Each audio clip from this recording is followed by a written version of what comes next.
நீங்க ஓங்கி அடிங்க 110 வெயிட் வருதான்னு பார்ப்போம். நீங்க அடிங்க, இல்ல நான் அடிக்கிறேன் யாரையாவது 110 வெயிட் வருமா? இந்த மாதிரியே டெம்ப்ளேட் டயலாக். நடிகர்களுக்கு என்ன ஆசைன்னா எல்லாரும் மாசா நடிக்கணும், எல்லாரும் டப்பு டப்புன்னு காலை தூக்கி அடிக்கணும், கையை தூக்கி குத்தணும், நெஞ்சில் அடிக்கணும். அப்படி ஒரு குத்துனோம்னா அப்படி தாங்க கூட பல்லெல்லாம் ஒரு சில படங்கள்லாம் முதல்ல காமிச்சிட்டு இருந்தாங்க. இப்படி ஒரு குத்துனா அது ஸ்லோ மோஷனில் வேறு கட் பண்ணாங்க. அப்படியே அந்த ஃப்ரீஸ் ஆகி பல்லெல்லாம் அப்படியே தெரிச்சு வந்து வெளியில் விழுவும். சரிங்களா? அப்புறம் பார்த்தீங்கன்னா ஒரு காலகட்டத்தில் பார்த்தீங்கன்னா இப்படி கையை மடக்குவார். இந்த நரம்பு இருக்குல்ல, நரம்பெல்லாம் பார்த்தீங்கன்னா அப்படியே டிராஃபிக்ஸில் பண்ணி தெரிச்சு நரம்பு தெரிக்குது. அது மியூசிக் வேறு, நரம்பு தெரிக்குதான். நரம்பு தெரிச்சுன்னா செத்து போயிடுவீங்க. அந்த மாதிரி படங்களை தொடர்ந்து இந்த மாதிரி படங்களை எடுக்கிறீங்க சார். நான் என்ன கேட்குறேன், ஒரு பிரேக் கொடுங்களேன். அப்படி இருக்கும்போது ஹெலிகாப்டர்லேருந்து குதிக்கிறது, விமானத்துலேருந்து குதிக்கிறது, கிட்டத்தட்ட பார்த்தீங்கன்னா 200 அடி உச்சக்கட்டத்தில் இருக்கிற ஒரு கட்டடத்துலேருந்து குதிக்கிறது, அந்த கட்டடத்துலேருந்து இந்த கட்டடத்துக்கு பார்த்தீங்கன்னா கிட்டத்தட்ட 400 மீட்டர் வித்தியாசம் இருக்கும். தாவவே முடியாதுங்க. 4 மீட்டர் தாவ முடியாது. ஒரு மனுஷனால 4 மீட்டர் தாவ முடியாது. 400 மீட்டர் இங்கிட்டு தாவுறீங்க. எப்படி தாவ முடியும்? நீங்கள் என்ன எந்த லோகத்துலேருந்து பிறந்திருந்தீங்க? நீங்கள் மனித குலம் தானே? நான் கேட்குறேன், நீங்கள் மனித குலம் தானே? இது அதாவது ஒரு குரங்கு இருக்கே, அதுவே பார்த்தீங்கன்னா இந்த மரத்துலேருந்து அந்த மரம் கொஞ்சம் டிஸ்டன்ஸ் வந்து அப்படி பிடிச்சி ஒரு பிளான் பண்ணி தாவிடும். குரங்கோட மோசமாக அங்கேயும் எங்கேயோ தாவறீங்களே, எப்படி முடியும்? இதில் ஏதாவது ரியாலிட்டி இருக்கா?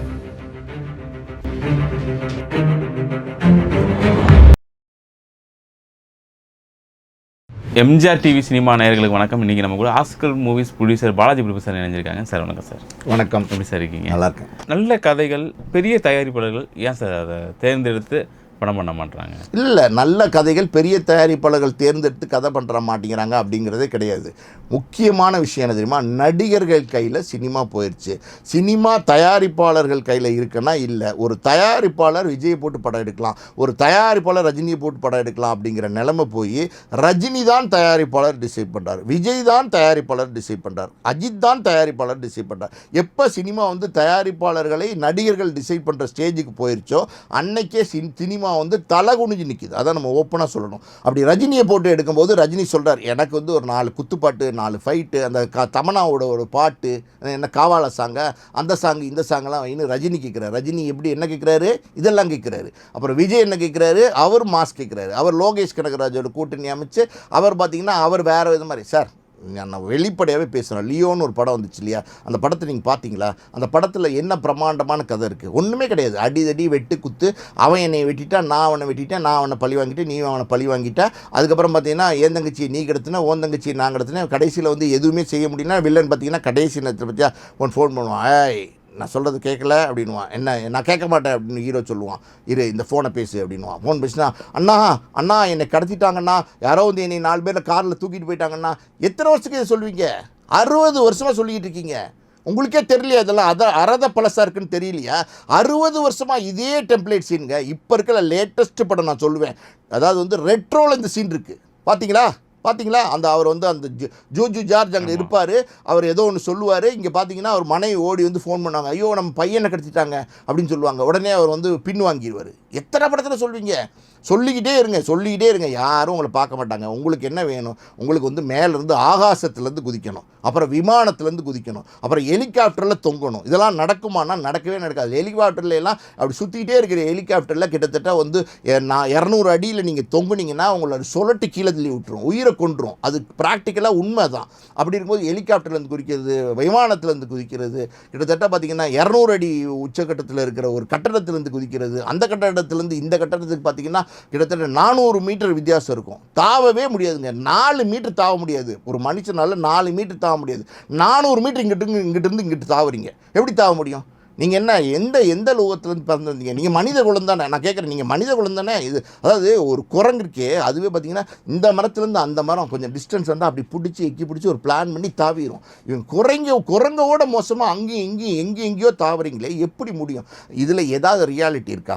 அப்புறம் நான் கேட்குறேன், நான் அடித்தா தாங்க மாட்டேன், 4 மாதம் தூங்க மாட்டேன் அப்படிங்கிற மாதிரி என்ன 1000 டன் இரும்புடாவா சூரிய படத்தை சிங்கப்பட்டு சொல்லுவார். 1.5 டன் வெயிட்டா?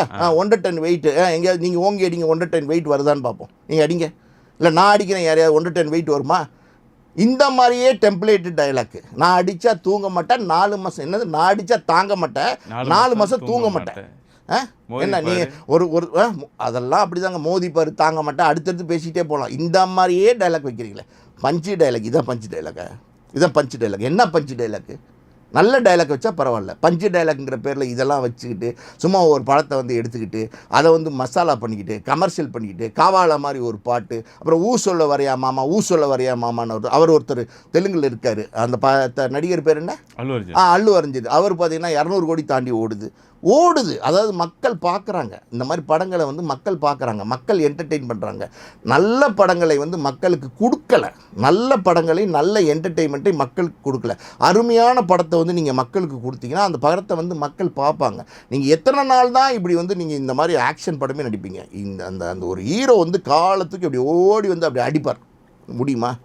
எங்கே பாய்வார்? கிட்டத்தட்ட 60 அடி பில்டிங்கில் பாய்வார். அப்படி கீழே வந்து கரெக்டாக லேண்ட் ஆயிடுவார். எப்படி லேண்ட் ஆக முடியும்? ஒரு சின்ன கால் தடுமாட்டம் கூட இருக்காதா?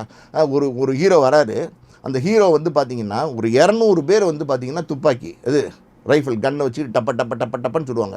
இவரும் ஒரு கன் வச்சுருப்பார், இவர் டப்பன்னு சுடுவார். அந்த 200 பேரும் கீழே விழுந்து செத்துருவாங்க. ஆனால் 200 பேர் சுட்டுற துப்பாக்கியில் பாயிற தோட்டா குறைஞ்சது ஒரு 400 தோட்டா, 500 தோட்டா, 600 தோட்டா இவர் மேலே எங்கேயுமே படாது. ஒரு காலில் படுமா, ஒரு கையில் படுமா, ஒரு சுண்டு படுமா, படவே படாது. அவர் மட்டும் நிற்பார்.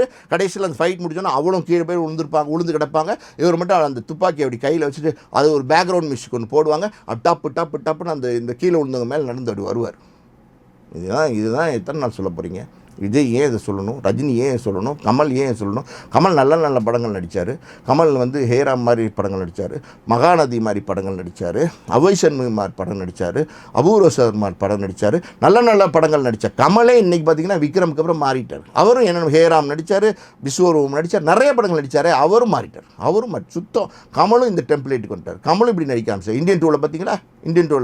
அதாவது வந்து ஒரு கமல் மாதிரியான ஒரு மெச்சூரிட்டியான ஒரு நடிகர், சங்கர் மாதிரியான பல வெற்றி படங்களை கொடுத்த ஒரு இயக்குனர், அவங்க 2 பேர் காம்பினேஷனில், அதாவது லைக்கா தயாரிப்பு, அந்த தயாரிப்பு நிறுவனத்தில் காம்பினேஷனில் வர படத்தில் எப்படி மெச்சூரிட்டியாக சீன் இருக்கணும், எவ்வளோ மெச்சூரிட்டி இருக்கணும், ஒரு சங்கருக்கு எவ்வளோ மெச்சூரிட்டி இருக்கணும், கமலுக்கு எவ்வளோ மெச்சூரிட்டி இருக்கணும். 60 வருஷம் சினிமாவில் இருக்கிற கமலுக்கு மெச்சூரிட்டி இல்லை. அவர் வராரு, அந்த பாட்டு ஒன்று போடுறாங்க, என்னமோ இந்தியன் தாத்தா வராரு, அந்த பாட்டுன்னு தாத்தா வராரு, சொல்லுங்கள் நீங்கள் சொல்லுங்கள், எனக்கு தெரியல அந்த பாட்டுலாம்.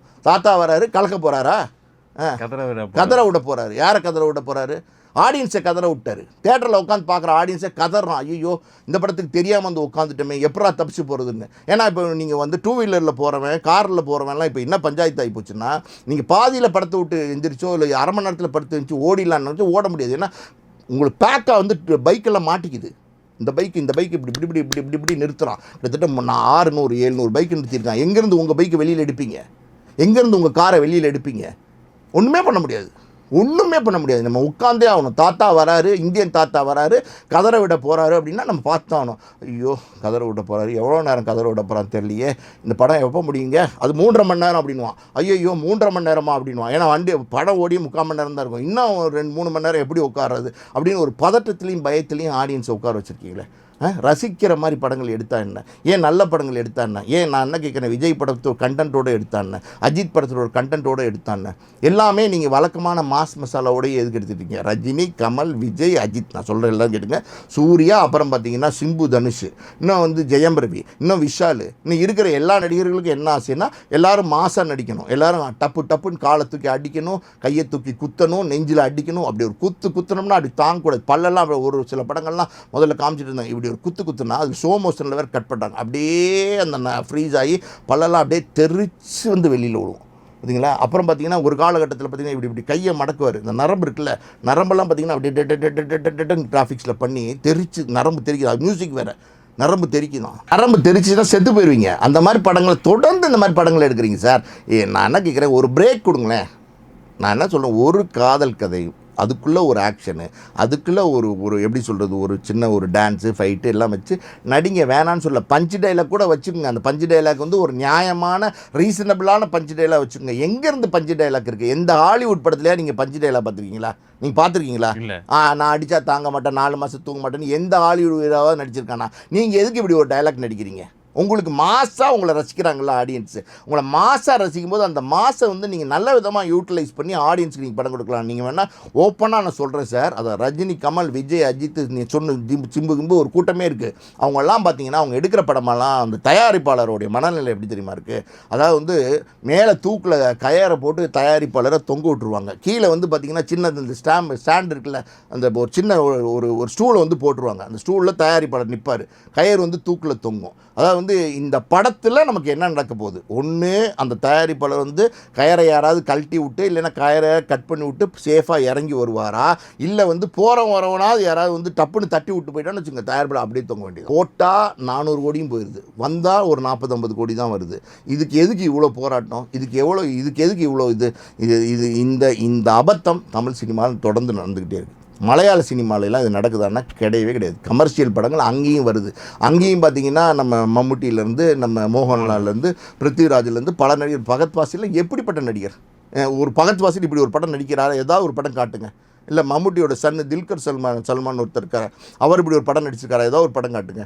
யாருமே நடிக்கிறது இல்லைங்க. அதாவது வந்து ரியாலிட்டிக்கு பொருத்தம் இல்லாத விஷயங்களை செய்யக்கூடாது, ரியாலிட்டியோடு செய்யணும். ரியாலிட்டிங்கிறது என்ன அப்படின்னா, ஒரு 4 பேர் அடிக்கலாம், ஒரு 10 பேர் அடிக்கலாம், இதுதான் ரியாலிட்டி. புரியுது உங்களுக்கு? அந்த 10 பேரை ஒருத்தன் அடிக்கும்போது அந்த ஹீரோ ஒருத்தன் பார்க்குறான்ல, ஆடியன்ஸ் அவன் நினைக்கிறான்னா அவனால் 10 பேரை ஒரே நேரத்தில் அடிக்க முடியாது. அவன் வந்து ஒரு 30 பேரை 10 பேர் அடிக்கிறானே நம்ம தலைவன் அப்படின்னும் போது அதை ஒர்ஷிப் பண்ணுறான், கொண்டாடுறான். அதுக்கு ஒரு அளவுகோல் வச்சுக்கோங்க. அது ஒரு 30 பேர் அடிக்கிறாங்கன்னா கூட அதிகம்தான். ஆனால் அவர் 300 பேர் அடிக்கிறாரு, இவர் மட்டும் எந்த காயமெல்லாம் வந்துடுறாரு அப்படிங்கிறதெல்லாம் வந்து அபத்தத்தின் உச்சம். இதையே தொடர்ந்து எடுத்துக்கிட்டு இருக்காங்க. இப்படியே தொடர்ந்து படங்கள் எடுத்துக்கிட்டே இருந்தால் இன்னும் அது வேறு மாதிரி போயிட்டுருக்கும். சம்பளமாவது குறையுதானா? சம்பளம் குறையுதில்லை. எனக்கு 250 கோடி வேணும், 300 கோடி வேணும், 400 கோடி வேணும், எல்லாம் நீங்கள் வாங்கிக்கிறீங்க, நீங்கள் சேஃப் ஆகிக்கிறீங்க, எல்லாம் பண்ணுறீங்க. நான் ஒன்றே ஒன்று கேட்குறேன், உங்கள்கிட்ட ஓப்பனாக கேட்குறேன், பெரிய பெரிய படங்கள் எடுத்த தயாரிப்பாளர்கள் இன்றைக்கி எங்கே இருக்காங்க? யாராவது 1-2 பேர் சொல்லுங்கள்.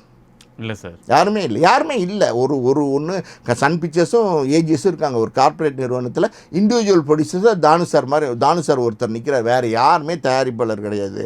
எல்லா தயாரிப்பாளரையும் அனுப்பிச்சாச்சு வீட்டுக்கு. புரியுதா உங்களுக்கு? தொடர்ந்து கண்டென்ட்டே இல்லாமல் இந்த மாதிரி படங்கள் நடிச்சிட்ருக்கீங்க. இதுக்கு ஆப்போசிட்டாக அப்படியே பாருங்கள், ஒரு வாழை மாதிரி படம், ஒரு பார்க்கிங் மாதிரி படம், ஒரு லப்பர் பந்து மாதிரி படம், ஒரு குட் நைட் மாதிரி ஒரு படம், ஒரு குடும்பஸ்தன் மாதிரி ஒரு படம், ஒரு டிராகன் மாதிரி ஒரு படம், ஒரு லவ் டுடே மாதிரி ஒரு படம், இப்போ சமீபத்தில் வந்திருக்கிற டூரிஸ்ட் ஃபேமிலி மாதிரி ஒரு படம். எப்படி கலெக்ஷன் அல்லது, எப்படி ஆடியன்ஸ் கூட்டம் போனாங்க? அப்போ இந்த படங்கள்லாம் எப்படி வெற்றி அடையுது? இந்த படங்கள்லாம் வெற்றி அடைறதுக்கு காரணம் என்னென்னா, இந்த படங்கள் எல்லாம் கண்டென்ட் இருக்குது. நல்ல படங்கள். இவங்க என்ன தெரியுமா சொல்கிறாங்க, இவங்க நினைக்கிறது என்ன தெரியுமா, அந்த பெரிய ஹீரோஸ்லாம் நினைக்கிறது என்ன தெரியுமா, நம்ம கொடுக்குறது தான் படம், நம்ம இப்படி நடித்தா தான் படம். அவங்கள அந்த வந்து பெரிய லெவலில் காமிச்சிக்கிறதுக்காண்டி அவங்க என்னென்னமோ பண்ணுறாங்க சார். ஒன்றுமே இல்லை. நான் கேட்குறேன், சிம்பிளாக கேட்குறேன், ஒரு ஷூ பாலிஷ் போடுற ஒரு கேரக்டரில் ஒரு சூப்பர் ஹீரோ நடிக்கிறார். யார் பேரும் வேணாம், உட்காந்து ரோட்டில் ஷூ பாலிஷ் பண்ண அவர் கதாபாத்திரம் அவர் தான். அவர் நீங்கள் பார்த்தீங்கன்னா ரைமான்ஸில் வந்து கோட் வாங்கி போட்டிருப்பாரு, அதுக்கப்புறம் வந்து பார்க்கவுனியில் ஷர்ட் வாங்கி போட்டிருப்பாரு. அவர் போட்டிருக்க ஷூவே 18,500 ரூபாயாக இருக்கும். அவர் உட்காந்து ஷூ பாலிஷ் போட்டுப்பார். இது எங்கேயாவது நம்ப முடியுமா? ரியாலிட்டியை காமிங்க சார், ரியாலிட்டி காமிங்க. பசிங்கிற மாதிரி படங்கள், இன்னும் கிளிஞ்சல்கள்ங்கிற மாதிரி படங்கள், இன்னும் பல படங்கள், மண்வாசிங்கிற படங்கள், முதல் மரியாதைங்கிற படங்கள், சிந்து பைரவிங்கிற படங்கள், அதாவது வந்து மூடு பணிங்கிற படம், அதாவது 3ஆம் பரிங்கிற படம், இதெல்லாம் வந்துச்சே, இதெல்லாம் ரசித்தாங்களே.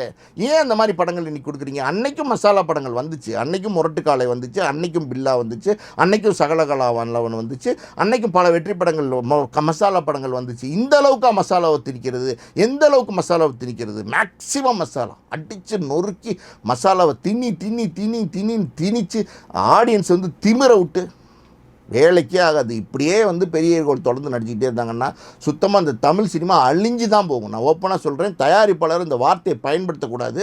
ஆனால் தமிழ் சினிமாவில் இந்த சூப்பராக இருக்கிற ஹீரோஸ்லாம் இருக்காங்கல்ல, அவங்க பண்ணுற அட்ராசிட்டின்னு ஒன்று இருக்குது பார்த்தீங்களா, இந்த மாதிரி படங்களை, இந்த மாதிரி கதை தேர்வுகளை, கதையே இல்லாத கதையை தேர்ந்தெடுக்கிறாங்க. ஒரு தமிழ் தெலுங்கு தயாரிப்பாளர், அதாவது தில்ராஜ் இருக்கார்ல, அவர் வந்து வம்சின்னு ஒரு இயக்குனர், தெலுங்கு இயக்குனர், அவரை கூட்டிகிட்டு விஜய்க்கு கதை சொல்ல வராரு. விஜய் கதை சொல்ல வரும்போது அந்த வம்சிங்கிற இயக்குனர் வந்து கேட்குறாரு, சார் நீங்கள் என்ன சார், நீங்கள் காலையில் 10 மணிக்கு வந்து சென்னையை போய் லேண்ட் ஆகிறோம், 5 ஸ்டார் ஹோட்டலில் போய் ரெஃப்ரெஷ் பண்ணிவிட்டு திருப்பி வந்து சாயந்தரம் 4 மணிக்கே டிக்கெட் போட்டிங்க ஹைதராபாத்துக்கு, எப்படி சார் இதுக்குள்ளே அந்த ஹீரோவை கன்வின்ஸ் பண்ணிட முடியுமா சார்? விஜய்ங்கிறவர் வந்து தமிழ் சினிமாவில் பெரிய ஹீரோன்னு சொல்கிறாங்களே சார் அப்படின்னு கேட்குறாரு. உடனே ஒரு தில்ராஜ் சொல்கிறாரு, நீ ஒன்றும் கவலைப்படாத, நான் அந்த சூட்கேஸ் இருக்குல்ல அது பெருசாக முன்னாடி கொண்டு வந்து வைக்கிறேன், நீ கதையை ஏதாவது சொல்லு அப்படின்னோடனே இவர் வந்து அப்படியா சார், ஆமாம் அவ்வளோதானா சார், அவ்வளோதான் அப்படின்னு சொன்னோன்னா அவர் வந்து பார்த்திங்கன்னா நம்ம 4 டிவி சீரியலில் பார்த்துட்டு அதில் உள்ள கதையெல்லாம் ஒன்றா கோர்த்து அவர் சொல்லிட்டார் விஜய்கிட்ட. விஜய் உடனே பார்த்துட்டார், நல்லா இருக்கே, நல்ல பிரமாதமாக இருக்கே அப்படின்னு ஒரு பெட்டியை பார்க்குறாரு. பிரமாதமாக இருக்கே அப்படிங்கிறாரு. தில்ராஜ் சார் இந்தாங்க சார் அப்படிங்கிறாரு. பெட்டி வாங்குறாங்க. இதுதான் கதை. உங்களுக்கு பணம் யார் ஜாஸ்தி கொடுக்குறாங்களோ அவங்ககிட்ட பணம் வாங்குறீங்க. பணம் வாங்கிட்டு கதையில் கான்சென்ட்ரேட் பண்ணுறதில்ல. பெரிய பெரிய படங்கள் வந்து வெற்றி அடையணும். வெற்றி அடைஞ்சால் தானே தமிழ் சினிமா பிழைக்கும். உண்மையாக சொல்லப்போனால் தமிழ் சினிமா பெரிய படங்களை நம்பி இல்லை. வருஷத்தில் 10 படமோ 12 படமோ 15 படமோ தான் பெரிய படம் வருது. விஜய் படம் வருஷத்துக்கு ஒன்று வரும், அஜித் ஒன்று வரும், ரஜினி ஒன்று வரும், கமல் ஒன்று வரும், சிம்பு ஒன்று வரும், தனுஷ் 2 நடிப்பார், ஜெயம் ரவி நடிப்பார். மொத்தமாக எண்ணி பார்த்திங்கன்னா 15 படம் தான். 245 படங்களில் பார்த்திங்கன்னா எல்லாமே சின்ன படங்கள் தான். அந்த சின்ன படங்களில் தரமான படங்களாக கொடுத்தீங்கன்னா தமிழ் சினிமா பெரிய லெவலில் வெற்றி அடையும். இந்த பெரிய நடிகர்களும் பார்த்தீங்கன்னா நல்ல கதைகளை தேர்ந்தெடுத்தால் அவங்களும் பெரிய லெவலில் சக்ஸஸ் பண்ணலாம். தயாரிப்பாளரும் நல்லா இருப்பாங்க, சினிமா தொழிலும் நல்லா இருக்கும். ஓகே சார், உங்கள் நேரத்துக்கு ரொம்ப நன்றி சார்.